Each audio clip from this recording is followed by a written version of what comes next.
అయితే ఇక్కడ ఇంకొక ప్రశ్న ప్రధానంగా, అంటే అమరావతి ఓవరాల్ 29 గ్రామాల జనాభా చూస్తే మహా అయితే ఒక 70,000 ఇలాగైతే 80,000, సరే మాక్సిమం అంటే ఒక 1,00,000 లక్ష మంది జనాభా అనుకోండి.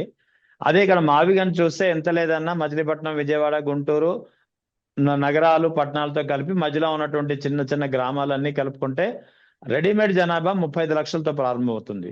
సో ఇక్కడ 1,00,000, అక్కడ 35 లక్షలు, దాదాపు 35 రెట్లు ఎక్కువ. సో ఈ ఇది కూడా పరిగణలో తీసుకునే వైఎస్ జగన్ ఈ స్ట్రాటజీ వేశారా అంటే మీరేం చెప్తారు?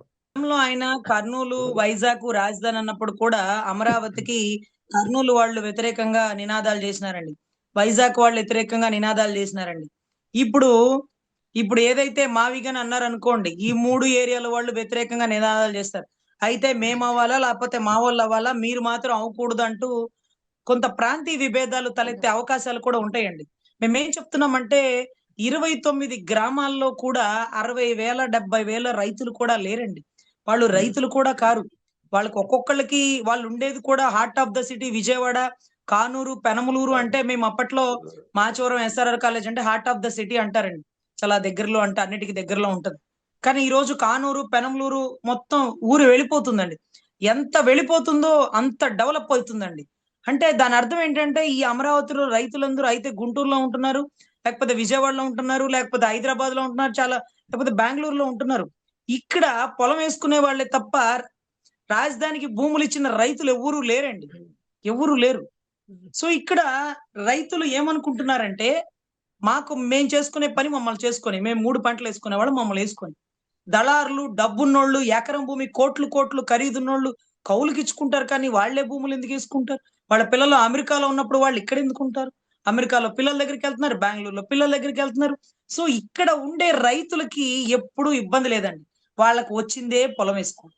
ఈ రోజు పెద్ద పెద్ద కట్టడాలు కట్టేసి మీరు పొలం వేసుకోవడానికి వీల్లేదు, మీరు ఆ పక్కకి వెళ్ళిపోండి అనుకునే బదులు రైతులని ఆదుకున్నట్టుగా ఉంది.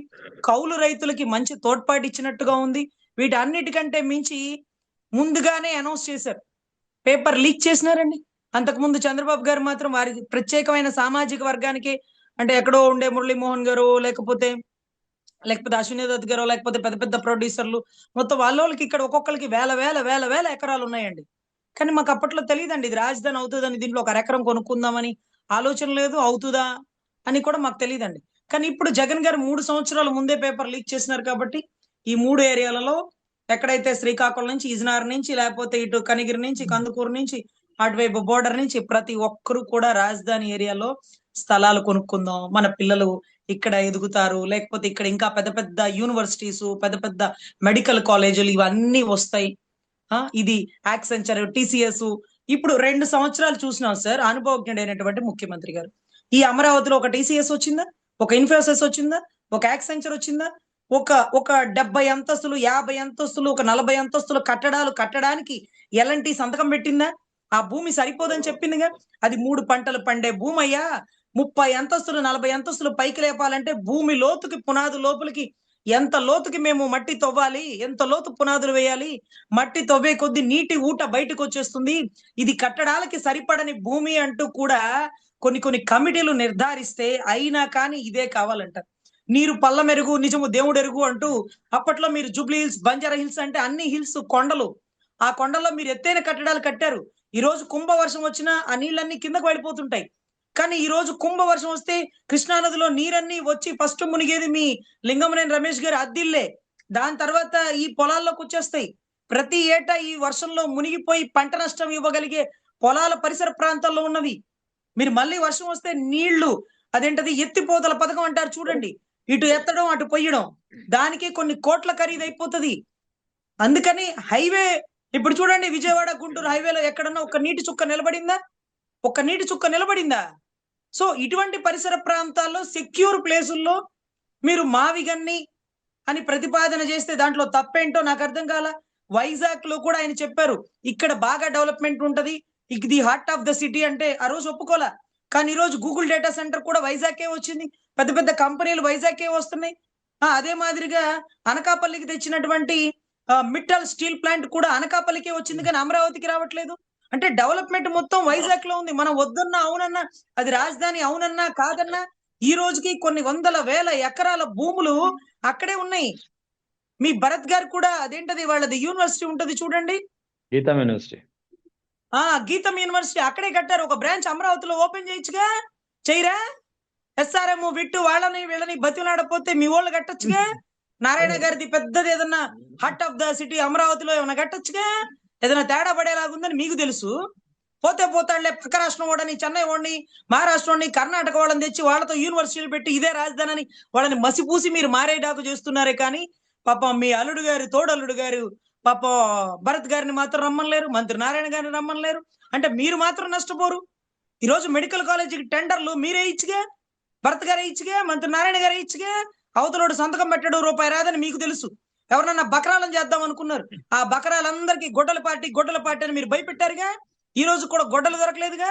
29లో దొరికితే మళ్ళీ తేడా పడేలాగుందిగా అని ఎవరు టెండర్లు వేసే వాళ్ళు కూడా రాలేదు. అంటే ఇది ఎంత దారుణం అంటే మీరు సెక్యూర్ గా ఉండాలి, పక్క రాష్ట్రాల వాళ్ళు సర్వనాశనం అయిపోవాలి. అది చాలా దారుణమైన పరిస్థితి అండి. సో అందుకనే రాష్ట్ర ప్రజలు 5 కోట్ల ఆంధ్రులు కూడా ఎదగాలి, మీరు కూడా డెవలప్ అవ్వాలా. వాళ్ళోళ్ళే తినాలా, వాళ్ళోళ్ళే ఎదగాల. 25% అంట. రే భూములు ఇచ్చిన రైతులకి అక్కడే ఇల్లు కట్టుకోండి అన్నాడు. అంటే హార్ట్ ఆఫ్ ద సిటీ రాజధానిలో వాళ్ళోళ్ళు ఇల్లు ఉండాలి. వాళ్ళు నిరంతరం దీని మీద వచ్చే 25% లాభం తినాలా. వీటితో పాటు ప్రతి ఏటా కూర్చొని తిన్నా కదలకుండా కౌలు రావాలా. అంటే ఎలా అండి? పోనీలేండి, పాపం వాళ్ళని డెవలప్ చేశారు అనుకోవచ్చు. ఈ 2 ఏళ్లలో వాళ్ళ కాగితాలుగా తీసుకొచ్చి ఇచ్చాడే కానీ వాళ్ళకి చేతికి పత్రాలు చూపించట్లా. ఆ పత్రాలు ఏంటో అర్థం కావట్లా. పోనీ ఆ పత్రాలు చూపించినా అక్కడ హద్దురాళ్ళు వేసి ఇది మీ భూమి, ఇది మీ సర్వే అని చెప్పట్లా. అంటే వాళ్ళు పోనీ ఇల్లు కట్టుకుందామంటే పర్మిషన్ ఇవ్వట్లా. వాళ్ళ ఇంటికి పర్మిషన్ ఇవ్వలేనటువంటి నారాయణ మున్సిపల్ కమిషనర్ గారు మరి చంద్రబాబు గారి ఇంటికి పర్మిషన్ ఎలా ఇచ్చారు? లాటరీలో 5-6 ఫ్లాట్లు ఒక చోట ఎక్కడొచ్చినాయి? దాన్ని ఎవరి పేరుతో కొన్నారు? వాళ్ళ కోడలు గారి పేరుతోనా, ఒక ట్రస్ట్ పేరుతోనా? అదేంటది? కోడలు గారి పేరుతో కొనుక్కోవచ్చు కదా, ట్రస్ట్ ఏదో పెట్టి దాని పేరుతో కొన్నారని నేను విన్నానే. సర్వే నెంబర్ కొట్టి చూడండి. దళితులకి పోయినసారి ఒక శ్మశానం ఉందండి, దళిత శ్మశాన వాటిక రాజధానికి ఇచ్చినందుకంట దానికి ఒక ఫ్లాట్ ఇచ్చారు. ఆ ఫ్లాట్ ఎవరు తీసుకోవాలి? ఆ ఫ్లాట్ కూడా గౌరవ సీఎం చంద్రబాబు గారి అకౌంట్ లో పడి వారి ఇంటి కట్టడాల్లో వాడుతున్నారు ఇప్పుడు ఆ ఫ్లాట్ ని. అంటే ఏదైతే దళితుల శ్మశాన వాటికి రిటర్న్ ఫ్లాట్ కూడా ఆ ఫ్లాట్ ని వారు ఉచితంగా తీసుకున్నారు. గజం బయట ఎంత రేటు ఉంది? బ్రహ్మణి గారు ఎంత రేటు కొన్నారు? వారికి మాత్రమే తక్కువ రేట్ ఏంటి? దాని పక్కన రాధాకృష్ణ గారిది ఏంటి? ఆ పక్కనే మంత్రి నారాయణ గారిది ఏంటి? వీళ్ళే ఎదగాల, అవతలోళ్ళు మాత్రం కాలువ కట్ల కాడ ఉండాలా అనేది కూడా అక్కడ అమరావతి రాజధాని రైతుల్లో వ్యతిరేకత చాలా తీవ్రంగా వచ్చిందండి. మీరు డెవలప్మెంట్ ఇక్కడ చేయట్లా, కంపెనీలు ఇక్కడ తీసుకురావట్లా, లేకపోతే హాస్పిటల్స్ ఇక్కడ తీసుకురావట్లా, షాపింగ్ మాల్ ఇక్కడ తీసుకురావట్లా, ఇక్కడ అమరావతిలో మా ఇళ్ల దగ్గర రోడ్లు వేయట్లా, మా ఫ్లాట్ లో డెవలప్ చేయట్లా. కానీ మీరు మాత్రం 6-5 ఫ్లాట్లు వేసుకుని లాటరీ వేసుకుని మీ ఫ్లాట్లు మీరు డెవలప్ చేసుకుంటూ కన్స్ట్రక్షన్ కట్టేశారు. సరే మేము ఏదైనా షెడ్ అన్నా కట్టుకుందామంటే మున్సిపల్ కమిషనర్ పర్మిషన్ ఇవ్వట్లా, సర్వే రాళ్ళు వేసి మా భూమి ఇదని చూపించట్లా అంటూ అక్కడున్న రైతుల్లో కూడా, వారి సామాజిక వర్గ అమరావతి రైతుల్లో కూడా తిరుగుబాటు బిగినైందండి. దాని అంతిమ సారాంశం చాలా డేర్ స్టెప్. అమరావతి వర్సెస్ మావిగన్ అంటే 60,000 ఓటింగ్ వర్సెస్ 35 లక్షల ఓటింగ్ తో పాటు అటు వైజాగ్ డెవలప్మెంట్ గాని, ఇటు కర్నూలు డెవలప్మెంట్ గాని, ఇక్కడికి ఏదైతే హైకోర్టులో ఒక బెంచ్ కర్నూలుకు కానీ, డెవలప్మెంట్ వైజాగ్ కానీ ఈక్వల్ గా అన్ని ఏరియాలు డెవలప్ అయ్యే అద్భుతమైన మెసేజ్ ఇచ్చినారు సార్. సో జగన్ గారికి నిజంగా చాలా హ్యాట్స్ ఆఫ్ చెప్పాలి. ఇది చాలా డేర్ స్టెప్. రాష్ట్ర ప్రజల్లో చాలా మంది మేము కూడా క్యాపిటల్ లో ఉన్నామని చెప్పుకుంటాం. క్యాపిటల్ ఏంటో మాకు ముందుగానే చెప్పారు, వాళ్ళు మాత్రం చెవులో చెప్పారు, మీరు మాత్రం మైక్ లో చెప్పారు. ధన్యవాదాలని మనస్ఫూర్తిగా చెప్పుకుంటాం సార్. అయితే ఇక్కడ ఇంకొక విషయం మేడం, ముఖ్యంగా ప్రధానంగా వైఎస్ జగన్ అమరావతిని వ్యతిరేకించడానికి ప్రధానమైనటువంటి కారణం అక్కడ అమరావతి పేరిట జరుగుతున్నటువంటి అవినీతి. ఏకంగా 2 లక్షల అది ఒకటి ఆంధ్రప్రదేశ్ రాష్ట్ర ఆర్థిక పరిస్థితుల దృష్ట్యా అది వయబిలిటీ కాదు, సస్టైనబిలిటీ ఉండదు. ఎందుకంటే 2 లక్షల కోట్లు ఖర్చు పెట్టాల్సి వస్తుంది ఇప్పుడు ఉన్నటువంటి లెక్కల ప్రకారం. అది ఒకటి, నెంబర్ 1. రెండవది, అక్కడ అమరావతి పేరుతో పెద్ద ఎత్తున భారీగా అవినీతి జరుగుతుంది అనేది కూడా ఆయన చాలా సందర్భాల్లో చెప్పారు. సో ఇప్పుడు మావిగన్ కే మా స్టాండు, మావిగన్ ని మేము మేనిఫెస్టోలో కూడా పెట్టుకుని ఎన్నికల ప్రచారాస్త్రంగా దీన్ని తీసుకెళ్తాము, మావిగన్ కి మద్దతు ఇచ్చే వాళ్ళే వైఎస్ఆర్ కాంగ్రెస్ పార్టీకి ఓట్లు వేయండి అని చెప్పి అంత బహిరంగంగా ఆయన చెప్పారు. అంటే ఇక్కడ అమరావతి పేరిట జరుగుతున్నటువంటి అవినీతిని ప్రజల్లోకి తీసుకువెళ్లే ప్రయత్నం కూడా చేస్తున్నారా సార్? ఇక్కడ గతంలో కూడా ఆయన రివర్స్ టెండరింగ్ వేసినారండి. అంటే ఎంత స్కామ్ జరుగుతుందనేది స్టేట్ ప్రాజెక్ట్ కి అక్కడ కొత్తగా వస్తున్న సెంట్రల్ ప్రాజెక్ట్ కి వ్యత్యాసం చూపిస్తున్నారండి. అదే మాదిరిగా ఏదైతే తెలంగాణ అసెంబ్లీ భవనాన్ని ఎన్ని సంవత్సరాల్లో కంప్లీట్ చేసుకున్నారంటే 2 సంవత్సరాల్లో కంప్లీట్ అయిపోయిందండి. పార్లమెంట్ భవనానికి ఎంత ఖర్చు అయిందో చెప్పారండి. స్క్వేర్ ఫీట్ కి 4,500 చదరపు అడుగులకి 4,500 అయిందని, ఇది ఒక పెద్ద కమర్షియల్ ఏరియాలో ఉన్నప్పటికీ మీకు ఇంత తక్కువతో పూర్తి చేసినారని. కానీ ఏదైతే అమరావతి గ్రామాల్లో ఉండేటటువంటి రాజధాని కట్టుకునే మాలాంటి వాళ్ళకి మాత్రం 14,000 12,000 టెండర్లు చూపిస్తున్నారని. సో ఒక స్క్వేర్ ఫీట్ కి అంత ఖర్చు ఎందుకు అవుతుంది? అక్కడ ఇసుక పక్కనే కృష్ణా నదిలో దొరికింది.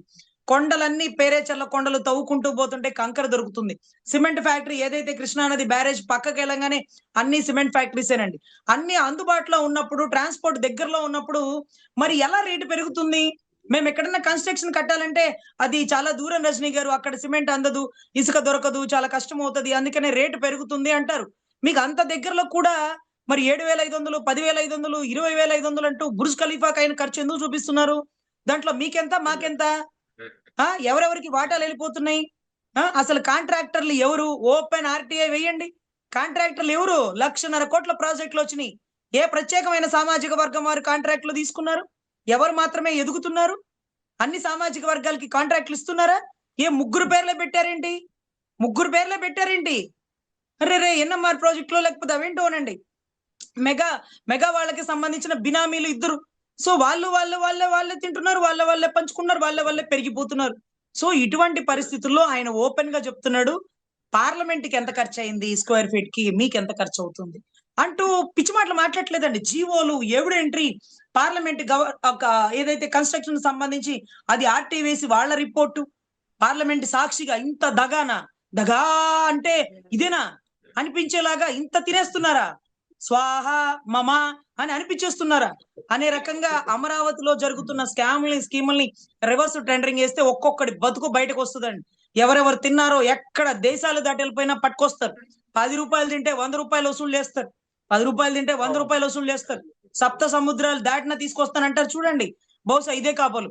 అంటే ప్రభుత్వ ఖజానాలో గండి కొడుతూ 3.5 లక్షల కోట్లు పైచులకు 3 లక్షల కోట్లు పైచులకు అప్పుడే తినేసి, అప్పుడే ఖర్చు పెట్టేసి ఏ పథకాలు ఇచ్చినారు, ఏ ప్రాజెక్టులు చేసినారు, ఏ ఫిషింగ్ హార్బర్లు కంప్లీట్ చేసినారు, ఏ పోర్ట్లు కట్టినారు, ఏ మెడికల్ కాలేజీలు పూర్తి చేసినారు అంటూ ఓపెన్ ఛాలెంజ్ గా అడుగుతున్నాడు. అనుభవం లేనటువంటి ఒక ముఖ్యమంత్రి, అనుభవం గల్ల ముఖ్యమంత్రిని అడుగుతున్నాడు. అనుభవం లేని ముఖ్యమంత్రి అనుభవం గల ముఖ్యమంత్రిని అడుగుతున్నారు. చెప్పండి మీరు మీ అనుభవంతో. అదేంటది? మిమ్మల్ని చూసి రూపాయి రేటు తగ్గుకు రావాలి, అదేంటది? మిమ్మల్ని చూసి 10 రూపాయలు రేటు పెంచుతున్నారు. దాంట్లో మీకెంత, మాకెంత, షేర్ ఎంత? ఎమ్మెల్యేకి ఎంత వెళ్ళాలి, ఎంపీకి ఎంత వెళ్ళాలి, సీఎంకి ఎంత వెళ్ళాలి, విద్యాశాఖ మంత్రికి ఎంత వెళ్ళాలి, పాపం మాట్లాడకుండా ఉన్నటువంటి గౌరవ డిప్యూటీ సీఎం గారికి ఎంతకు వెళ్ళాలి?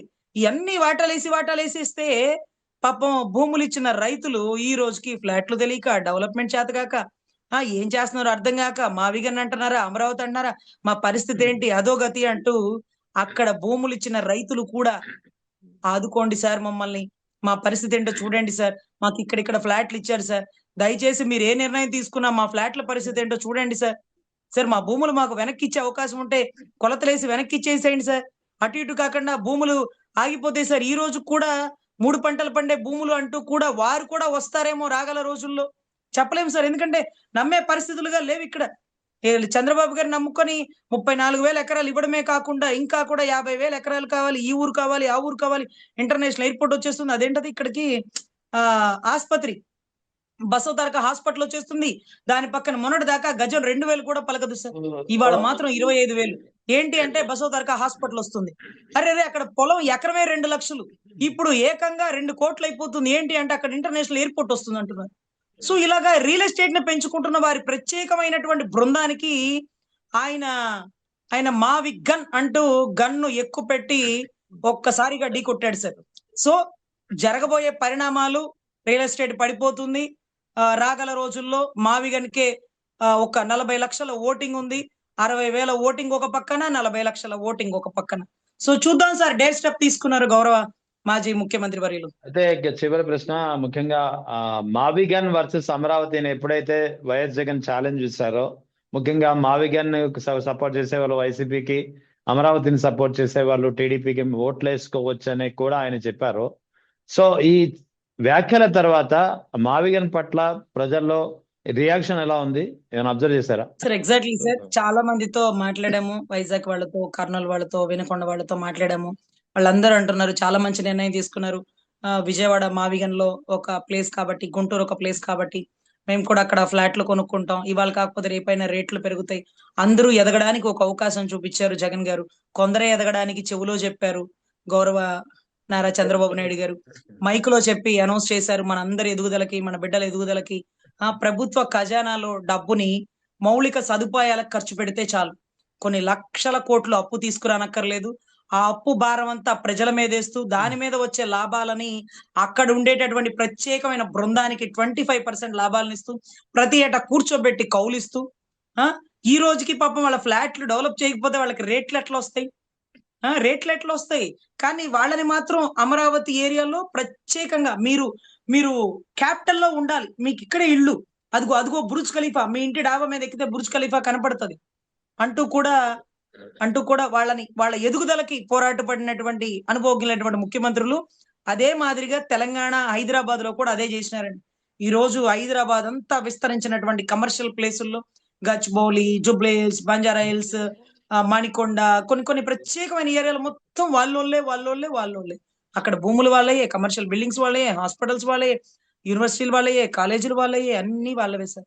వాళ్ళతో పాటు రాష్ట్ర ప్రజల్ని కూడా పైకి తీసుకురావాలన్నటువంటి ఒక యువ నాయకుడు ఆలోచన చాలా గొప్పగా ఉందని రాష్ట్ర ప్రజలు మనస్ఫూర్తిగా స్వాగతిస్తున్నారు సార్.